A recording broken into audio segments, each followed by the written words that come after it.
In this video, I will show you how to install Microsoft Store in Windows 10. So let's jump straight into it. So here we are, as you can see on my desktop. Now, if for any reason you've accidentally uninstalled Microsoft Store or you simply don't have it on your PC, there is a way to actually install this back onto Windows 10. Now, to do this from your desktop, you want to come down to the bottom left-hand corner and into the search box, you want to go ahead and type PowerShell.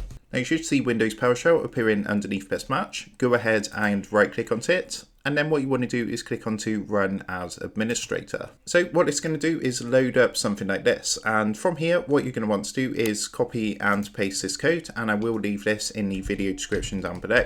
So you just want to copy this from the video description, come back to Windows PowerShell and paste that into here by holding Control and pressing V. Once that's done, go ahead and press enter onto your PC, and it's just going to take a minute or two to run through. Once everything's done, you can just type exit and then press enter. And now if you come down to your search box and type store, you should now see the Microsoft Store has been installed. So we can go ahead, open this up, and of course use this to download apps, games, movies, and much more using Microsoft Store. So that is how to install Microsoft Store on Windows 10. With that being said, I hope this tutorial did help you out today. And if this did help you out, I'd really appreciate it if you was to consider dropping down below the video, leaving a like, and also subscribing to the channel. With that being said, I just want to take a minute to thank you guys for watching this quick tutorial, and I will see you in the next video.